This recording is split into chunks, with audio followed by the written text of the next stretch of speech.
Great, welcome back to Senate Education this Friday, February 2nd. Final piece of business for the week. We did not get to hear from Ms. St. James yesterday. Apologies again, on after school and learning program grant language. So I thought we would take this time to walk through it and see if people have questions. All right, Beth St. James, Office of Legislative Counsel. So I've given you two handouts for today. One is entitled After School and Summer Learning Programs Grant Language, and it is language that is, I've given you the pages of the last year's budget, which is where this language passed. But we will note when we walk through it that this language is actually in statute now. And then I've also given you, which is titled 2020 Acts and Resolves number 164, just to kind of show the evolution of how we got to the grant program, the dedication language from the original cannabis bill in 2020. Yeah, please jump in. This is what we want to do. So 2020 is the cannabis language, 2023 is the other section, 2023 is the actual grant program creation. is the actual grant program creation. What was the status of after school before these two lovely pieces of paper? There was nothing in statute on it in Title 16. And so how were after school programs funded? I do not know. That would be a question for the field agency. There's nothing in Title 16 about after school other than the grant program. There might be language, rules in another agency. But for my area of expertise and what I can bring to you today, there was none. Can I pause it, I guess? Man, I mean, I don't know if that's a question for me. I'm just trying to think through this, so it must have been part of local district budgets for public schools, and then I guess for all the nonprofits, it must have been donation and federally funded. I have no idea. Less, I mean, the only other thing that popped to my mind is DCF. Right, so I think AHS has Right. some That's something. amount of regulation involved, but I don't know what that is. Yeah, that would be a question for AHS. Or I believe AOE administers some federal money around after-school programs. As far as what school districts are doing with their budgets, I mean, probably all over the map. But as far as Title 15 itself goes, this is it for after school. You know who's been a leader on this? Mike, center person. He might, I mean, he's been, I feel like, since he arrived in this building. I bet Justin here was doing. So I'm just doing a word search in Title 16 for after school. I've done before, but I'll do on the record here. But I know it existed before 2020. And the only place that word appears in Title 16 is in the grant program language that the budget added last year.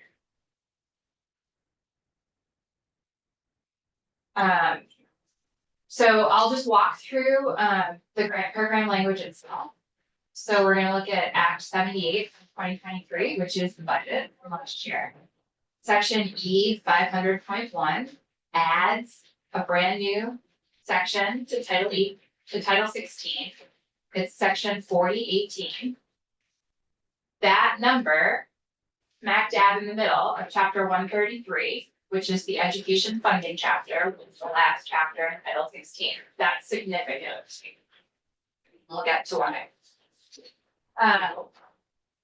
So this is current law. This is law that is on the books and active. So an education fund grants in an amount equal to the receipts from the sales and use tax imposed by 32 VSA chapter 233, which is the tax title and the sales and use tax chapter, on retail sales of cannabis or cannabis products in the state.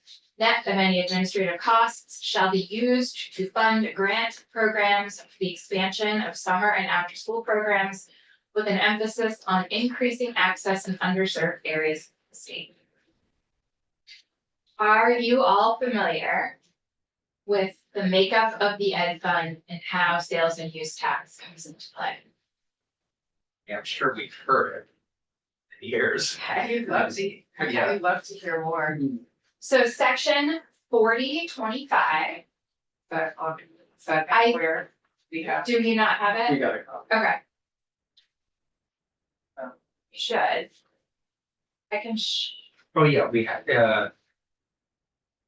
Is it? it's a stat, it should be a printout from your, yeah, Yep, there it is. 4025.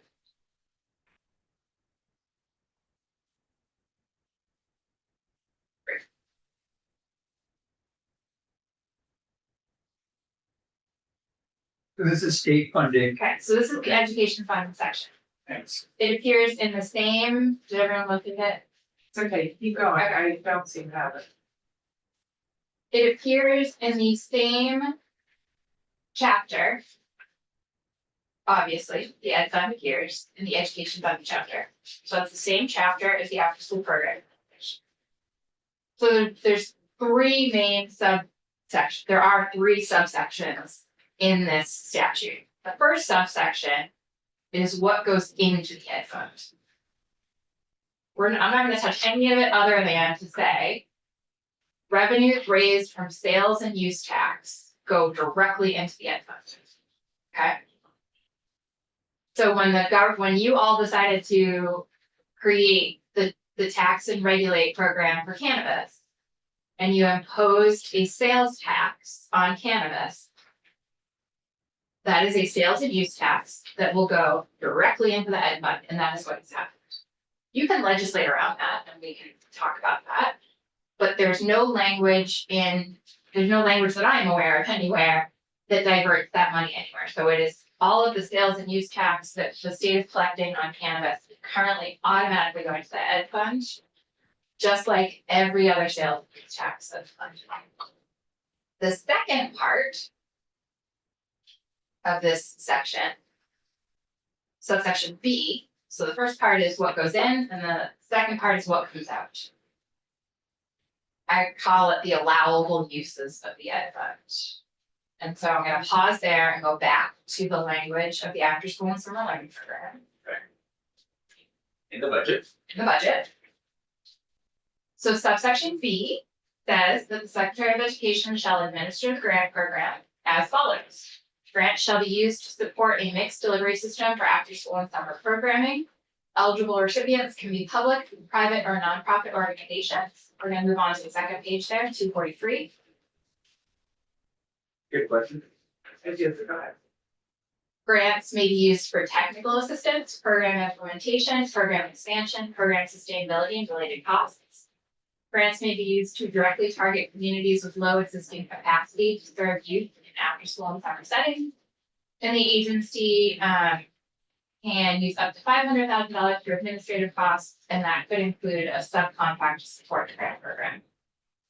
So are we? Can I kind of hang out just for a sec? So the language between the dedicated use of sales and use of cannabis taxes in this paragraph 2 that you just highlighted, they're different in that the cannabis use tax language doesn't include sustainment as an example, start off and expansion. Any insight into this sustainment is visibly missing From where? from the use of dedicated use of sales and use tax and things. I don't have any insight into that. This section that you're talking about from the cannabis bill is actually repealed in the same legislation that creates the grant program. But you can't bind the hands of future legislators or future legislatures. So this 17C is saying, when we have this we are creating a tax and regulate system. When we have this money, the intent is to fund a grant program. There was no money until last year. And so that's what forced the need to Yeah, actually so I get it. create the grant program. Yeah. So, But it's the next part of the sentence. Fund the grant program to start and expand after school and summer learning. right, so what I'm trying to say is that, the legislature last year decided on the language that it decided on. And I can't breathe, I know you I all was hate curious if this. I can't breathe life into the policy decisions behind any of that, but I don't see any legal conflict with these two sections. Great. Subsection C, we're gonna go back to the budget, Act 78 from last year and section 4018, the grant program language. Subsection C creates an advisory committee to support the Secretary of Education in administering the grant program. And you can see who the makeup of the committee is. It's the Chief Prevention Officer, Commissioner of DCF or designate, Commissioner of Health or designate, Commissioner of Mental Health or designate, Secretary of Natural Resources or designate, Secretary of Commerce and Community Development or designate, the Vermont After School Executive Director or designate, and a representative from the governor's office. How the agency works with this advisory council would be a question for you. This is it. This is all that is in statute directing this relationship in this. The AOE and this committee. Correct. There's no further guidance or clarity on how they work together. This is it. Subsection D. Is this committee still in existence? Yes, we just created this. It just went into effect July 1 last year. And it goes until. This is law. There's no repeal. Wow. So subsection D requires AOE to submit a plan to the General Assembly on or before each November 15th. A plan to fund the grants and furtherance of the purpose of subsection A. And to report outcomes data on the grants made during the previous year. The report needs to include the number of programs, slots, weeks or hours, geographic distribution, and what is known about costs to families. The report needs to be inclusive of 21C programming, which I believe is the federal funding that is currently out there for programming that AOE administers. And then this language, so we've got money going into the Ed Fund. The Ed Fund has a lot of different revenue sources. This is kind of the earmark here. So the amount of grant fund awards shall be in alignment with the actual revenue collected from the sales and use tax on canvas. Discrepancies between the amount of grant funds awarded and actual revenue would be reconciled through the budget adjustment process. And the reports need to come to the General Assembly in perpetuity unless you all make a change to that requirement. And then subsection or section E 500.2 is repealing that language from the Canvas Act. Session law is all over the map, right? Session law doesn't go away unless you repeal it. It's always on the books. So the language section 17C and D in the Canvas bill was essentially intent language of what the legislature would be doing with this money once it came due. And once you created this grant program, there wasn't necessarily a reason for that language to exist anymore, so it was repealed. And that's it. That's all of the current law on the after school and summer learning grant program that is funded through the sales and use tax of cannabis products in this state. Yeah, please jump in. And as I think we figured out yesterday that there is no definition for after school in statute, correct? Not Title 16. Not Title 16. Where is it? You don't know. I don't know that there Okay. is one anywhere. Okay. Who said that? Did Jane say? Yesterday, did Jane say that there was no definition? I think I may have, Okay. because I had emailed them and asked, because I was just curious. If I may, I just did a search through every title on our website, right? So it's Yeah, after school appears in 1, 2, 3, 6 statutes, that word. One of them is the statute that we just walked through. One of them is in Title 18 on substance misuse prevention, oversight and advisory council. One of them is in Title 33. It's the Director of Trauma Prevention and Resilient Development statute. One of them is in tobacco, cannabis and tobacco use prohibited in childcare facilities. One is in payment to providers under the Child Care Services subchapter in Title 33, which is, as you know, the Human Services title. And there is a reference in a technical assistance in the Building Bright Futures Council.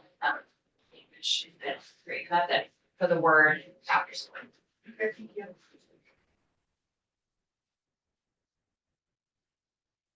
If you all don't know how to use that tool, I'd be happy to show you. I use it every day, all day. The statute I think just you've plug got in, happy to look at it with you. It's Yes. great. I think, did Ginny happen to mention if she said judiciary and health and welfare is told they're gonna look at this. Did she mention anything? Yes, She's gonna take our pulse on Tuesday. with some testimony? I don't know what her plan Okay. is. She didn't lay it out. Okay. Who's the vice chair there? What's your questions? Questions from Ms. St. James? Yes, I got it.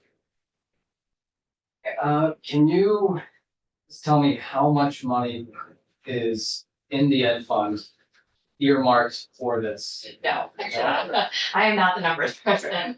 I'm sorry.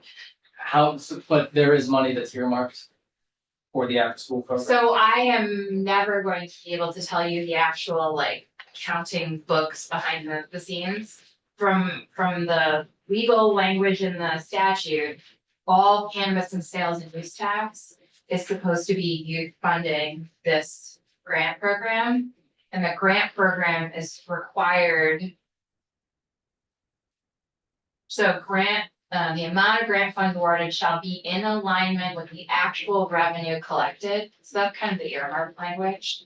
But how that's actually happening, like in a book somewhere or on someone's computer software, I do not know. So it is. Is that a Junior Paul question? Yeah. Okay. Did you say you're gonna schedule them for, I said that we reached out to them regarding S 171. Senator Kitchell didn't mention that, did I thought she did. I thought she she said- said 33 million. they? Yeah, that's Oh, that somewhere. sounds very high. Does it? I was thinking, I thought you. I'm trying to find it online. Just look. I think it's under 10. Oh, is it? Oh, okay. Okay, well, but it's safe to say that there's money in the education fund. Yes. And how long has it been in there? Since the state started collecting tax on the sales and use of cannabis products, and I believe that system went live last October-ish. So when the money actually started rolling in and the system for collecting that tax, I don't know, like the schedule. I don't know. And do you know if any of that money has been dispersed to LEAs or after school programs? I do not know. Can it be dispersed to LEAs right now? To LEAs? Yes. Yes. I don't see, I should say that. My job is to help you understand green books, right, and the session law, et cetera. I don't see anything in the current law that would prohibit these grants from going directly to LEAs right now. And the LEAs can work with nonprofits to provide after school programs? I don't see anything in here that would prohibit them from partnering with a nonprofit or a private program. And if the LEAs disperse these funds to nonprofits that they're working with in their communities, what rules would apply to that oversee and create guardrails? I think that's not an easy answer. This legislation did not require anyone to engage in APA rulemaking. Okay? So like when we talk about the 2200 series, that's APA rulemaking, okay? I am not familiar, right? I am very siloed in the education world in my cozy little home in Title 15, right? If there are rules that regulate after school or summer learning program held by another agency, I don't know the answer to that. My understanding is there's some amount of joint oversight between AOE and AHS, depending on what the program looks like.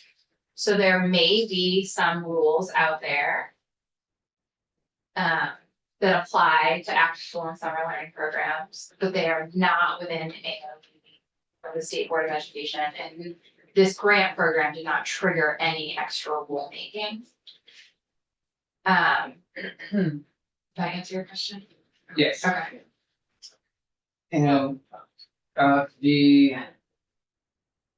just wanna, I think I just have maybe 2 or 3 more questions. The B1 in 4018, I wanted to talk about that, just to make sure we're confirming what was described earlier. Specifically, the last line, eligible recipients can be public, private, or nonprofit organizations. Is anything in that language? Well, actually, write that last piece. Can you give me your interpretation of that last sentence, please?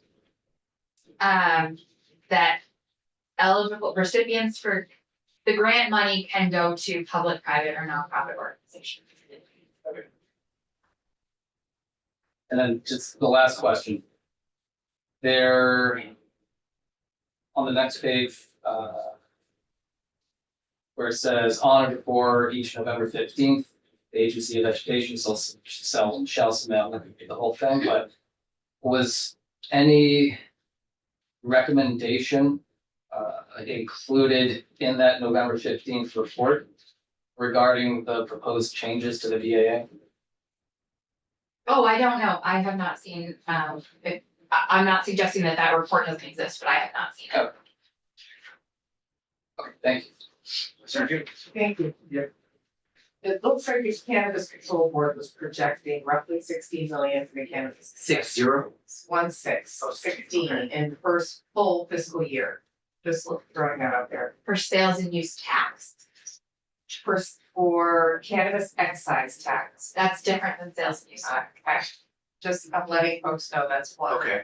data point that I found. So I wanna piggyback on a question that Senator Bashir asked. Grants shall be used to support fixed delivery system for after school and summer programming. Eligible recipients can be public, private, or nonprofit organizations. In your reading of that, does this suggest that public schools will have to be competing for funds with private entities as well? The way this statute works right now with the ed fund statute is that the only allowable use of the ed fund, which is what's holding all of this money, is for that money to flow to an LEA. It could not be given directly to a private or nonprofit based on language in section 4025. And why don't we look at that?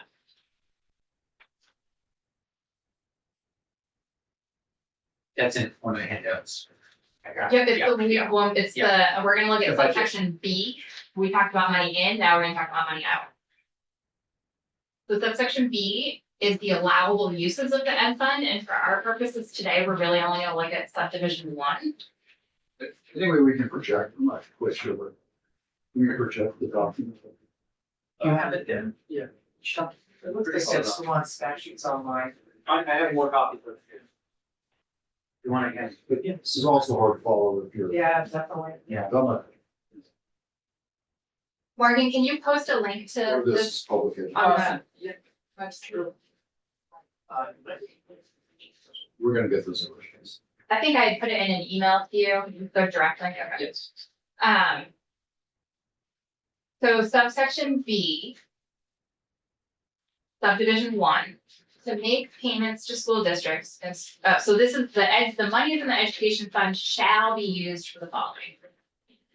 to make payments to school districts and supervisory unions for the support of education in accordance with the provisions of section 4028 of this title. And what's relevant to our discussion is other provisions of this chapter.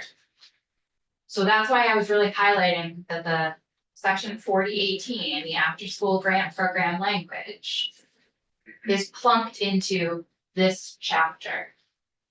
So that makes the grant program an allowable use of the education fund.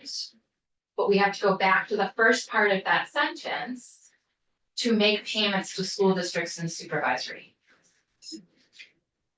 What happens if someone appropriates money from the ed fund to a cause, an organization, a business, whatever, that's not specifically enumerated here?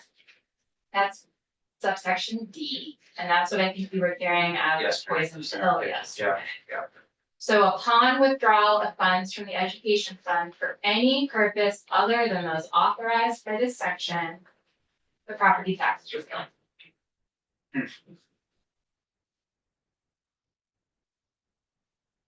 So right now, this grant program lives in chapter 133, so it is an allowable use of the ed fund.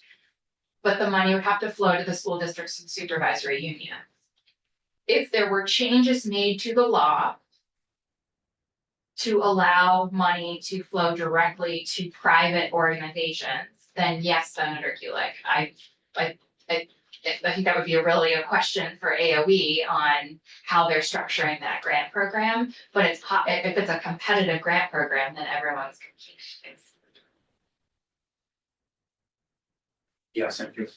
Just I've been doing a little bit of digging into this part D here, and it seems as though this, just so folks know, and you can cross-check me on this or cross-check others, but it seems like the history of this comes from Act 60, when they, the legislature didn't want municipalities to be dipping into the ed fund to fund other things like public libraries or transportation and so on and so forth. I don't know if that's true, but that is what I've been told.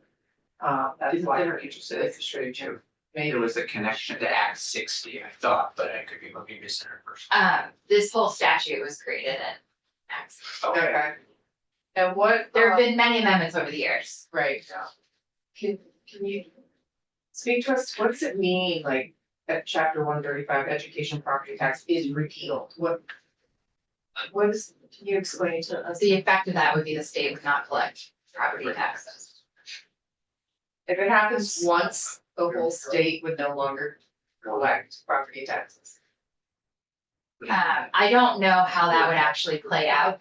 Like I don't know the human that would have to press buttons for that to happen, but that would be the legal, that would be the intended. And has this statute ever been used? Has it ever been enforced? I don't know the answer to that question. I don't know. But I can tell you that I think every attorney who has held my position has drafted various forms of notwithstanding this section in order to use ed fund money for something that is not an allowable use. So this subsection D is very much on everyone's radar. Right. Okay, because the nature of education changes in stone and, yeah, maybe we should repeal that. Say that's a policy decision. Like that. My job is done. Other questions, please. So kind of going to the next step, can you characterize what a special fund is in comparison to an education fund? Oh boy, so I'm not a money person. But the ed fund is a dedicated fund, right, with a special fund would be. The special funds there's dozens and dozens and dozens, in fact, I think there might be hundreds of them. Some of them are still funded and some of them are just archaic. But it's when the legislature creates a special pot of money for a special purpose. and puts special money in there and ties it to some special use. You've got the general fund, you've got the ed fund, you've got the transportation fund, right? Like those are the big funds that large categories of things are coming out of. But then when you want to dedicate earmark specific money for specific programs, you would create a special fund. And so it's very easy to do, and there are lots of them. Okay, so let me take that, even if I can, to the next step. So it seems rather simplistic that to create a special fund, move money from this cannabis tax into a special fund, and then use it for something other than education, et cetera, et cetera. Seems kind of simplistic that, it doesn't trigger this paragraph D, poison pill, because it's the same money, it's just moving through a different pipe. You know what I mean? Yep, so what you would do if you wanted to create a special fund with the cannabis sales and use tax with the grant program is you would have to put in special legislation that says the cannabis sales and use tax is not going to the ed fund, it's actually going to the special fund, which means it's no longer ed fund money. It bypasses the ed fund altogether. Yeah, but And then it like would. being a lawyer. I mean, it seems that it's kind of a very overt way of circumventing the process of something which they legislated to prevent. What am I gonna say? You're a lawyer. It's a solid, so this is the It's that beauty and simple that that's, this is the beauty and the burden of your jobs, okay? And why I love mine, because I don't have to make these decisions. You write these laws. So you can, see, 25% of the revenues from the meals and rooms tax, 1/3 of the revenues raised from the purchase of use tax. Someone at some point made a decision that only that amount of money, only that amount of those particular taxes is gonna go to the ed fund, and the rest of it is going somewhere else, right? You can decide at any time to create a special fund, to amend this statute, to not withstand this statute and make one-time appropriations. All of that is legal. Yeah. It all has significant policy implications. But you are absolutely right that is a valid policy argument, Senator Reeds. You share what some of those significant policy implications are. No, I mean, that's for you all to decide. I have heard all of them, but that is, and you know what, actually, maybe that is not an appropriate thing for me to say, that they are significant. You would put the value on those policy positions. Sure. so in that, if that line of logic was going to be pursued, where would the change have to be made? So you would make a change in title 32 for the cannabis. We would add a special language in there about where the cannabis sales and use tax goes.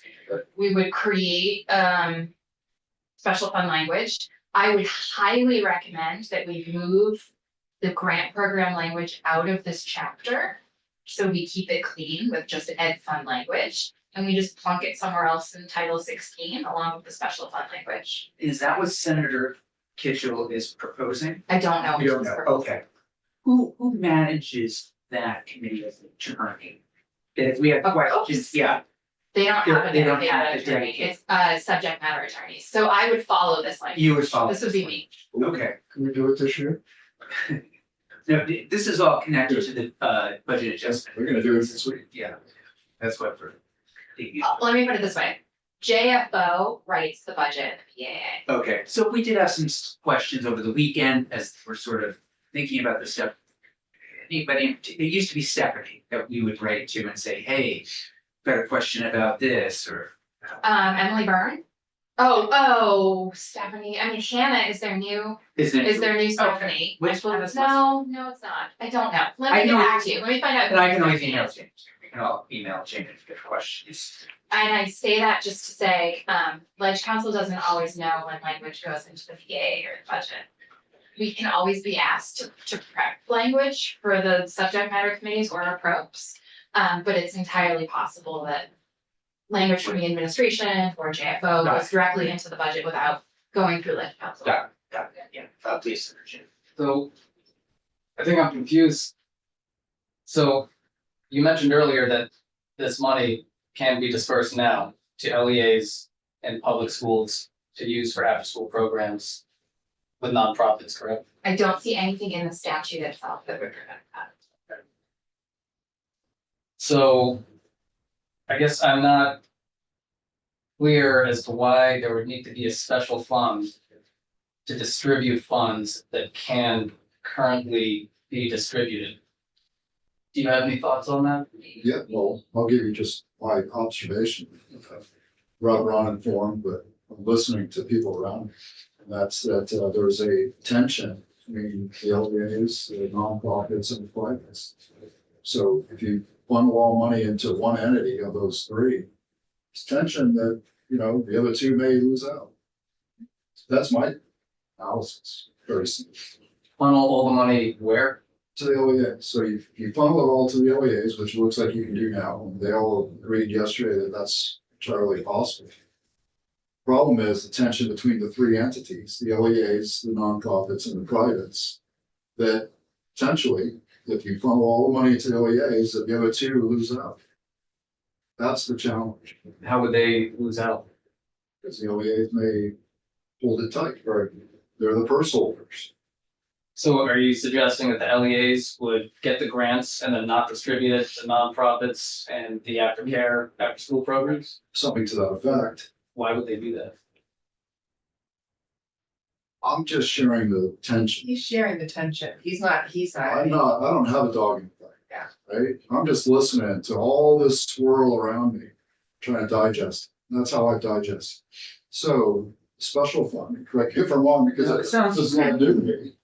Special fund is a solution. It goes to the special fund and then it gets potentially distributed three ways with some broker, you know, probably being the agency of education. Angela, And I would just add to that, that in this current landscape, you're seeing nonprofits coming in on the heels of a very successful lobbying campaign by Let's Grow Kids, and I think they're feeling emboldened, and that's why we've gotten a lot of emails. And that's why they're kind of getting in front of this. But I agree, you posed a really good question. Why wouldn't LEAs partner with their local community partners? We do it all the time. Because school districts understand they can't do everything. They're already doing more than they, their fair share. So I think to me, it's a natural fit that they would want to partner with their local partner, their partners. So we have to tell them to do it. yeah, please. Are there any rules in place that would prevent an LEA from acquiring these grants and just saying, we're just gonna hold on to it for no reason? Oh, I don't know the answer to that question. I think that would probably come down to the grant to require their management of the grant. Because as I'm reading, so the grant program itself says that the funds shall be used to fund grant programs for the expansion of summer and after-school programs, with emphasis on increasing access. And in terms of legalese, shall means that you will do the thing, right? So I'm not really buying the argument or the idea that LEAs are going to go through the work of applying for a grant to say, hey, we've got this money, we're not gonna do anything with it. For I no don't think it's a reason. nothing. I don't think they're gonna do nothing. They're gonna do something because they recognize the value and they've got the money and they've got the charter to do it. How they distribute it is completely undefined. You think that these local education agencies probably have a good idea, a good grasp on what their communities are like and what types of resources they should be using? I can't. I would assume yes, but I'm just articulating the tension that I have observed in the past 24 hours on the topic. And I hear that, and I'm just responding to what you're Jeremy, I'm not attacking, so you. Good. We don't attack in this committee. So glad to hear you're not doing that. We did hear from Senator Kirchhoff yesterday, and I don't know if you ever followed up with anybody, but some LEAs, he did say, did not want this responsibility. He was going to email us, maybe one of you received it, I do not. Maybe follow up with him if you want some details on that specific piece. Senator Hewitt. Well, I want to pause it again. It's my second pause it today. It's paid, so. Really? if you guys- Pause it. I'm missed the first. positing. Oh, positive. I'm positing that this discussion is illuminating the fact that this is a complex question with a lot of potential complex answers, and it seems premature for me to be it seems premature to me that we are taking action on this without understanding all of the ramifications, because again, this is gonna come down to the well-being of children, and that's our purview. That's Well, what we're we trying to understand it, with this discussion, right? I totally agree, but I think we're peeling some layers of complexity that, I got the impression that some of the OEs didn't want the responsibility of being. that was an paid. anecdote that was shared by one of our colleagues without any, we don't have any numbers, data. I trust Senator Kirchhoff, like I'm sure he'll forward to him. I'm not saying I don't trust him, Yeah. I'm just saying I would like You'll to want hear that. and learn more. The reason I think all this is coming as it is in part is because it has to happen, as I understand it, in the BAA. For these grants to be, something has to happen in the BAA. BAA has to be passed for these grants to, I think, go out somewhere, correct? So I think that's the. There's a time issue. Yeah. Critical. Senator, This can't wait. for the Respectfully, I day. disagree very strongly with that. As we've heard, there's nothing that is prohibiting these oh, I funds see. from being dispersed for usage by LEAs in partnership with nonprofits. So Senator Kitchell told us that it was urgent yesterday. Can you? I think that's a question for the people running the grant program. Got it. So you're saying we could postpone and do this at a later date? Oh, but you're saying they have to go to the LEAs. That's how it's written. Right, got it. And I believe, and I could be completely wrong, Senate Appropriations is, I don't want to speak for Senate Appropriations, but I don't get the sense that they do want it to just go to LEAs. So that is where I think some of the tension might be on this. That's why I think it felt a little bit like a must change and must pass. So are we, In part, I think also, and this is the part that I guess maybe you could come back to with us even now, is there, just bring me back to the poison pill for a minute as it relates to passing this now. Senator Kitchell talked yesterday about, again, poison pill. We talked a little bit about taxes. How does the poison pill either get in there or stays out? So, the poison pill, 4025 subsection D comes into play. If there is an appropriation or a use of ed fund money for something other than specifically allowable use. And so if the legislature's goal or Yeah. intent is to allow AOE as the administrator of this grant program. Yeah. In consultation with the advisory committee. To issue grant money directly to private or nonprofit organizations.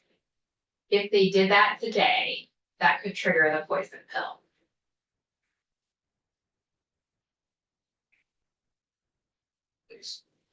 I guess I wanna hear why Approach doesn't want the money to go to LEAs. sounds like a joint session. That has. Or the- or the that has chairs been get made together. clear to me. Can you reach out to Senator Kitchell yourself and maybe get back to us? I mean, again. Until I'm told otherwise, this is all BAA stuff. We've gotten some emails. I thought it'd be great for us to take some testimony. I don't know the timing of the vote. Well, I know it has to happen sometime next week, but I don't know when. And we all have our vote on the floor. We all have our votes going forward. Not sure what else to say. Sinach, Yeah, so this idea that it's urgent, I'm just curious, have we, prior to yesterday or a few days before that, did anyone in this committee hear from the Agency of Education within the last several months that this is something that they want to see change? I can't speak for everybody, but They're I pretty have. silent, yes. I suspect, again, you should talk directly with Senator Kitchell, honestly, and maybe get what was the genesis of this, how did it pop up? Didn't happen in this committee. So that, I mean, that might be helpful. That might help answer the urgency question that, or maybe even Senator Persnick. Because that, again, we haven't been directed to do anything. We're taking testimony so we can better understand the situation. So as I said, AOE was pretty silent on this issue yesterday. Ted Fisher was here, but never weighed in. I don't remember if the head He did way testify a bit. Yeah. in one way did he testify. So sounds like it'd be nice to know if AOE, what they want to do. Boy. Paraphrase, and they're positive. Yeah. They want to see the, Right, food fight, and they'll, as directed, they'll then react, why? because it's policies.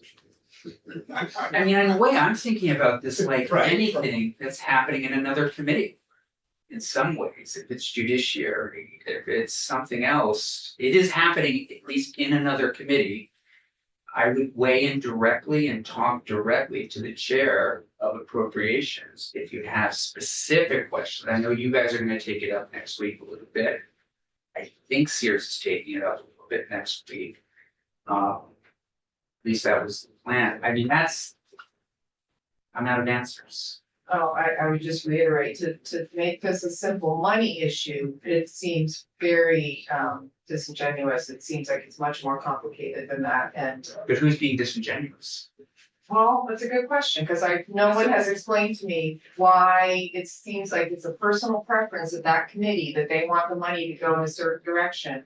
And it's not passing through the committees of jurisdiction, which are the education committees, or at least And we're having this welfare. conversation right now, but are we gonna vote on it? Are we gonna have an actual vote? I think we probably will at least poll the committee and give some kind of recommendation one way or the other. I would think before. And I think health and welfare will give the same, I think judiciary will do the same. Because I wasn't involved in the creation, I don't know enough about judiciary's connection to all of this, maybe you do. In terms of the tax, in terms of legalization, in terms of why all that was pulled in. And then the money went to after school. I'm not really sure, yeah. Feel like.